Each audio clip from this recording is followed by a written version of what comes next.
ये आप देख सकते हैं कि ये 17.1 का माइलेज दे रही है 500 किलोमीटर से पहले वाले इंटरवल में। हेलो दोस्तों, क्या हाल है। मेरा नाम है यत्नेश दुबे और स्वागत है आप सभी का मेरे यूट्यूब चैनल में। आज हम लोग बात करने वाले हैं कुछ चीज़ों से रिलेटेड जो कि इग्निस के बारे में अलग अलग फीचर्स हैं, जैसे कि उसकी हाईवे स्टेबिलिटी या उसका माइलेज या बॉडी रोल वगैरह कैसा है गाड़ी में। एक एक करके हम लोग तीनों चीज़ों के बारे में ही बातें करेंगे। सबसे पहले हम लोग शुरुआत करेंगे माइलेज के बारे में। तो अभी मैं आप सबको एक्सप्लेन करूँगा कि मुझे मेरी इग्निस गाड़ी कितना माइलेज दे रही है। तो किसी एक सब्सक्राइबर ने ही मेरे वो इंक्वायर करने की कोशिश करी थी कि इग्निस इस समय माइलेज क्या दे रही है और मतलब किस किस कंडीशन में किस तरीके का माइलेज दे रही है। तो अभी जैसे मैं आपको दिखा सकता हूँ कि मेरी इग्निस जो माइलेज दे रही है, दिखाना, ये आप देख सकते हैं कि ये 17.1 का माइलेज दे रही है 500 किलोमीटर से पहले वाले इंटरवल में। अभी इसकी एक भी सर्विस हुई नहीं है, तो अभी ये इतना माइलेज दे रही है। तो और ये तो, लेकिन मैं आपको उसकी कंडीशन बता देता हूँ कि मतलब किस किस कंडीशन में ये गाड़ी चली है। 70% ये गाड़ी सिटी के अंदर ही चली कि स्टॉप एंड गो ट्रैफिक ही मानो आप, और भाई ज़्यादा चौड़ी तो गलियाँ हैं नहीं हम लोग के शहर में, तो रुक रुक के गाड़ी चली है। कोई ऐसा नहीं कि बहुत स्पीड में चली है। 30% ये हाईवे पे चली है, आजू बाजू वाले, वो भी हम लोग बस ऐसे ही 80 से ऊपर अभी तक लेके तो गए नहीं है, पहले सर्विस तो हुई नहीं है। तो 80 की स्पीड तक अभी ये गाड़ी चली है एकदम बढ़िया से, और ये इसका माइलेज अभी आया हुआ है। एंड अभी जनरली मैं आपको एक सेंस बता देता हूँ कि ऐसे वाली रोड पे चलने में माइलेज कितना ये दे सकती है। जैसा कि आप देख सकते हैं, एक शॉर्ट पैच ऑफ रोड तो मैं लेके इसको जा रहा हूँ। इससे मैं धीमे भी चलूंगा, तेज भी चलूंगा, ब्रेक भी लगाऊंगा, सब कुछ करूंगा। तो वही 4-5 किलोमीटर चलाने के बाद मैं आपको दिखाना चाहूंगा कि कितना मतलब एक तरीके से माइलेज में डिफरेंस आता है या क्या माइलेज दे रही है इस समय। तो देखते रहिएगा अभी आप। ये कोई एक्सीडेंट हुआ था हम लोग के यहाँ पे थोड़े दिन पहले, बड़ा भयंकर एक्सीडेंट था, ट्रक पूरा पिचका हुआ है जैसा कि आप। इस ट्रिप के एंड में मुझे आगे चल करके लगभग 17.3 तक का माइलेज मिल गया था। अभी इस गाड़ी को पहली सर्विस भी नहीं हुई है, तो उस हिसाब से आई थिंक कि 17.3 किलोमीटर का यानी कि 17.3 किलोमीटर्स पर लीटर का माइलेज इग्निस में, जो कि मेजरली सिटी में ही चली हो, आई थिंक कि काफ़ी अच्छा माइलेज है।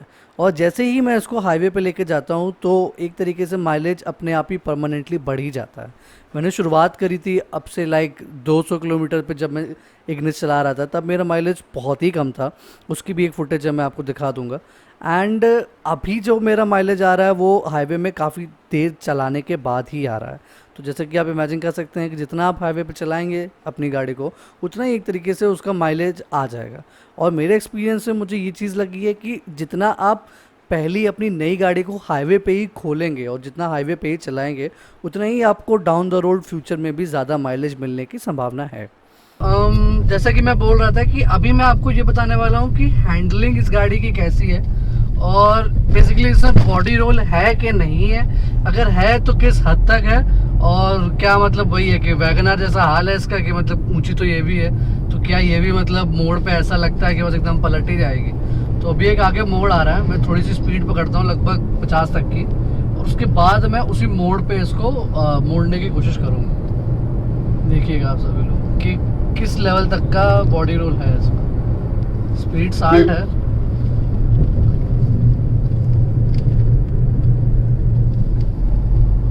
स्पीड हल्की से मुझे कम करनी पड़ी 40 पे, वो तो ऑटो वाला आ गया था, लेकिन आपको अंदाज़ा लग गया होगा कि ये मोड़ पे किस तरीके की है ये गाड़ी। मैं इसके आगे कोई हैंडलिंग वाले वीडियो नहीं बना पाया था बिकॉज फ़ोन की बैटरी जा रही थी, लेकिन मैं वादा करता हूँ इसके आगे मैं एक बॉडी रोल पे प्रॉपर एक वीडियो ही कर दूंगा।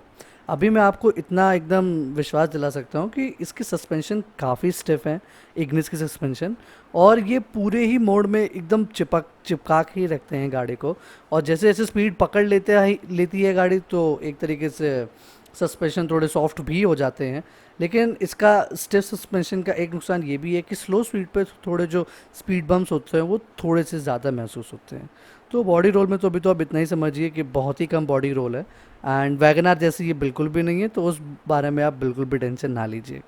जैसा कि अभी मैं आपको दिखाने वाला हूँ कि इग्निस की हाईवे स्टेबिलिटी किस तरीके की है और हाईवे पे किस तरीके से स्पीड पकड़ के चलती है और क्या इसमें परफॉर्मेंस वगैरह है। तो अभी मैं 5th गियर में हूँ और मैं 80 की स्पीड पे लगभग चलने वाला हूँ, बस पहुँचने वाला हूँ वैगन आर पास करके। मैंने पूरी गाड़ी का मैं सेटअप आपको बता देता हूँ कि कौन कौन है इस समय गाड़ी में। एक मैं हूँ, मेरा एक दोस्त है, लगभग हम दोनों का वज़न अराउंड वही है कि 80 किलो लगभग मेरा होगा, मेरे दोस्त का लगभग 100 किलो होगा लगभग वज़न। तो 180 190 किलो आप वज़न मानो गाड़ी में।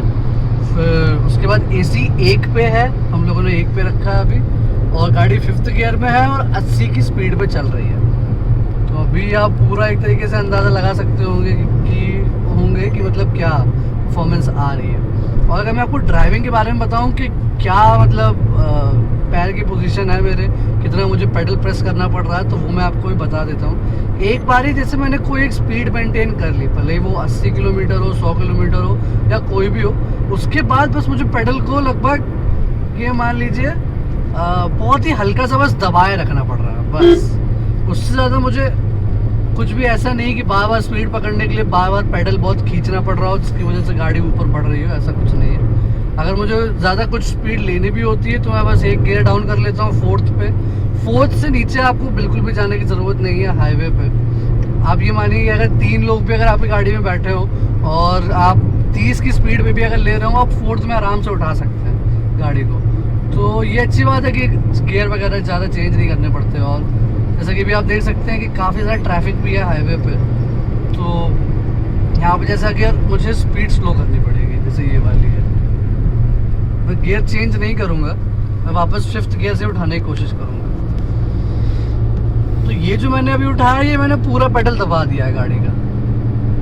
पूरा पेडल दबाने पे इतनी स्पीड बढ़ रही है, लेकिन वही काफ़ी जल्दी बढ़ रही है, 80 पहुँच गई थी एकदम। अभी ये फिर से मुझे धीमा करना पड़ेगा।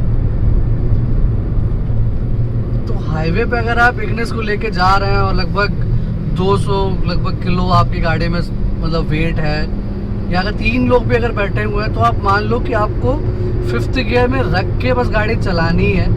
अगर आप एक स्टॉप पे नहीं आते, बिल्कुल भी आपको गियर को टच नहीं करना है दोबारा, आराम से गाड़ी आपकी चलती रहेगी इसी स्पीड पे, एकदम बढ़िया मक्खन की तरीके से। वाइब्रेशन बिल्कुल है नहीं, ना गियर लेवल पे है, ना इस पे है और ना कहीं पे। तो वो तो खैर आपको पता ही है कि मारुति का इंजन कितना बढ़िया है। पिकअप मैं बता दूं आपको कि इसका 4th गियर में पिकअप आपको हाईवे पे बहुत ज़्यादा मिल जाएगा, और 5th गियर पे आपको इतना मिल जाएगा कि मतलब आप उठा सकते हैं गाड़ी एक बार रुकने के बाद। जहाँ तक बात रही ओवरटेक करने की, तो अभी ओवरटेक करने के लिए देखते हैं अभी कौन सी गाड़ी आ रही है सामने। नहीं तो ऐसे कोई आ नहीं रही, चलो उसी को ओवरटेक करता हूँ।